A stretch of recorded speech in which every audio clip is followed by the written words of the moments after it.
Hey guys, it's April 14th and weather is good, favorable, not very windy. It's already 62 degrees out here this morning. I'm ready to put down the amendments. So let's go over there and talk about that. So we've got about 85 feet here of length, give or take. And yeah, in the background you can hear some pounding going on. There's somebody pounding in some posts across the street. I guess they're fencing in their field. Might be doing hay cutting or something like that.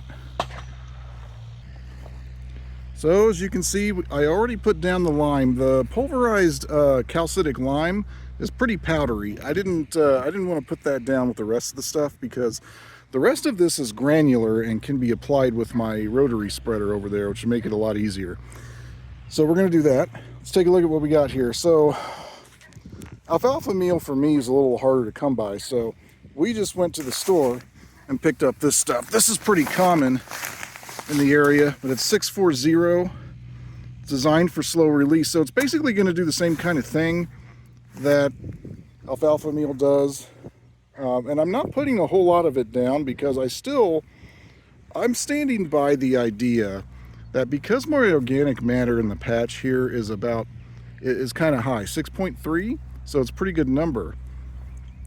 The idea is that once the soil warms up and the bacteria become more active, microbes, whatever it is that's in there, becomes more active, it's going to actually generate nitrogen for the plants in the soil. So if I were to do another soil test, let's say next month or even in June, probably would find my nitrogen levels higher than what they are right now. So we're not going to cake on a bunch of alfalfa meal, kelp meal, whatever the usual stuff that some growers try to use. We're just going to put that stuff down. I've got, since 85 is easily divisible by 5, I've got 6 sections here, 16-foot sections. We're going to do 2 bags of gypsum calcium in each section. So I've already got that laid out. We're going to spread that amongst each section. We got some triple phosphate here because the phosphate number on the soil test wasn't blowing me away, so we're going to add some of that, and then a little bit of manganese. That was the lowest micronutrient we had. We're going to really just add a very little bit. So much so, in fact, that I think what I'm going to do is for each section, we're going to mix it in with the triple phosphate and just get it mixed in that way.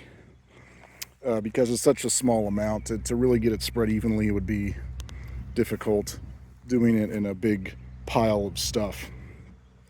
So I've got my scales here to make sure everything's measured out. Got the spreader, the wheelbarrow, and so I'm gonna get to that. Hopefully it won't take all day. Okay, one thing I want to say about this. So as you can see, I mixed everything for this section, this 16-foot section together. In here, I'm loading it into my spreader a little bit at a time since the spreader's not that big. Obviously, it'd be better if I could get a bigger spreader that would fit on the back of my lawn tractor, but that's not in the budget, at least not right now. Okay, so some of you might say, Steve, these granules are not of consistent size. How will the spreader spread them evenly? And I would say to that, well, however the spreader will do it is probably going to be better than me doing it by hand, shaking everything out of a can, because there will always be clumps. As you can see, I did a pretty good job with the lime, but it's still not perfect.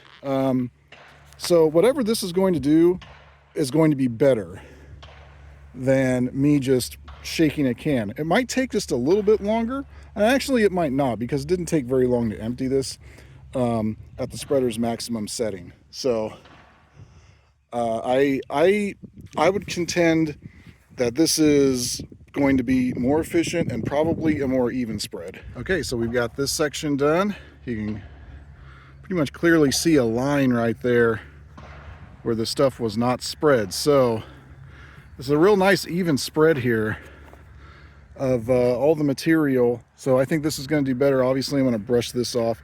This is a divider here I put in because over here on this side, we're going to do field pumpkins. It's a little bit of a trap crop for the squash bugs. Although I'm going to take the same defensive measures on these plants as I am on the rest of the patch. So chances are it won't be so much of a trap crop as it will be just a place to grow a few field pumpkins. Not for competition.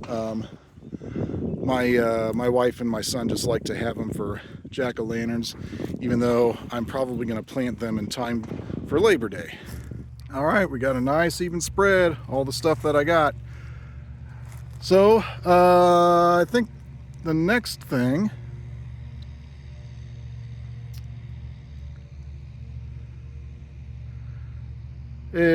might be to do a light till, a very light till, because I've already tilled it once. And I don't like to over till stuff. I think you lose a little bit of your soil consistency, but we've still got some weeds in there, and some of it has been compacted because, of course, you know, some of you probably would be like, oh, you're walking all over that and compacting it. It's like, well, I guess we'll just do a light till again. No big deal. All right, guys, I've got the plants in. Guys, it is April 17th. April 17th, and a lot of growers in this area are just now planting their seeds inside, and I've already got mine out. Now, I don't know, you know, I'm checking the weather forecasts, and everything is trending a little bit warmer than average, at least for the next month or so. So I felt that if I could get started earlier, it would be better. Now, if you look over here in the field, guess what? They came through last night and they tilled. They put down what I think was some sort of a fungicide or something because it smelled rather pungent out here last night when they were doing it. The smell's gone now. It's just completely dissipated. Fresh air now. But yeah, last night the aroma of ammonia was pretty tough here. So like I said, it's April 17th, and some growers around here are just now planting their seeds. Now, if I turn out to be wrong here, and we get a cold snap in like May, then probably not a big deal, because with the tents out here, we're protected from frost. So the very worst, the plants will just not grow as quickly as otherwise.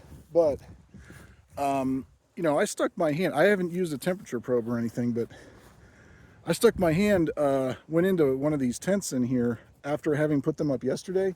It was warm in there. So there's definitely warmer air inside the huts, even without heaters, than there is outside, for sure.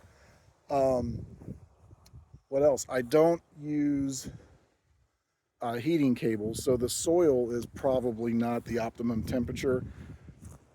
You know, that's just one of those things. You know, I grew an almost 800-pound pumpkin out here under those conditions 2 years ago. So I'm not so sure that soil temperature is going to be my key limiting factor. I think my key limiting factor is just going to be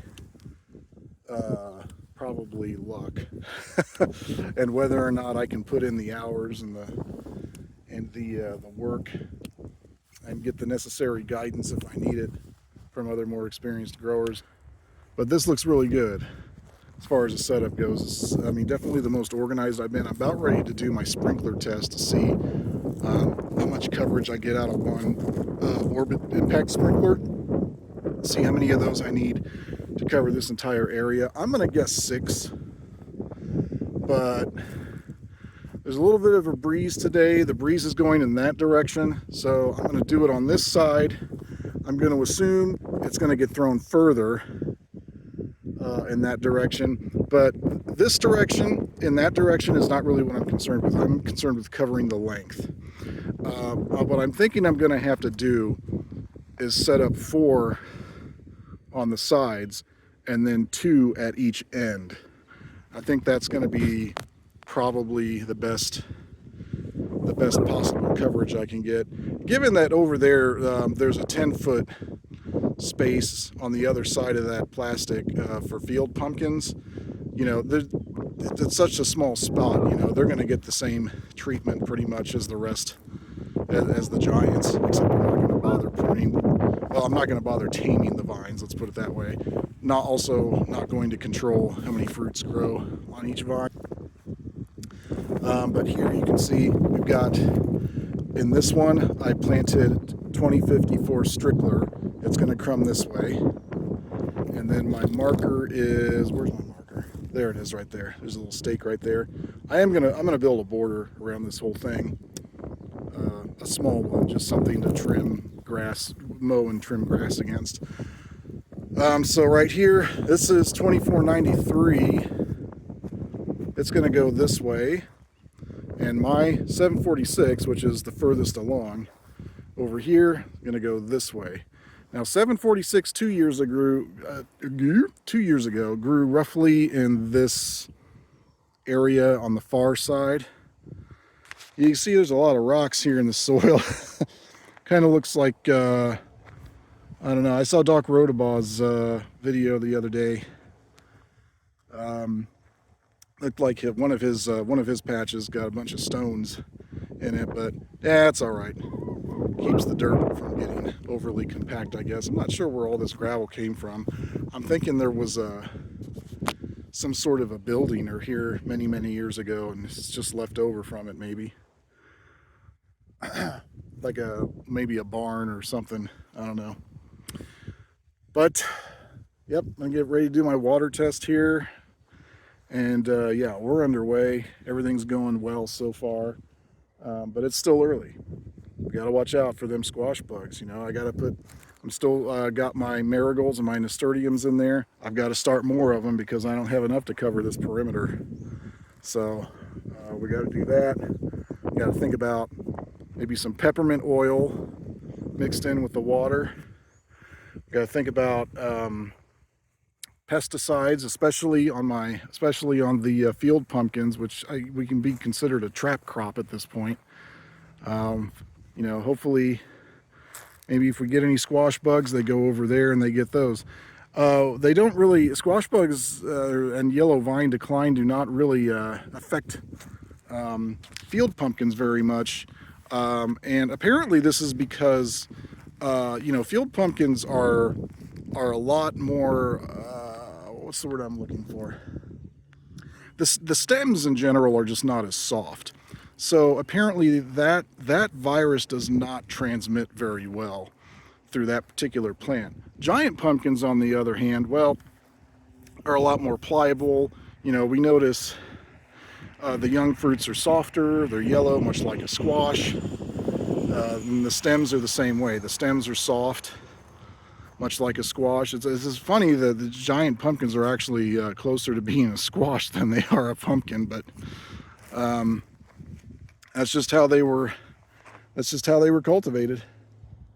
So, all right, let's get out of here. Let's do this water test, and we'll see you in the next video.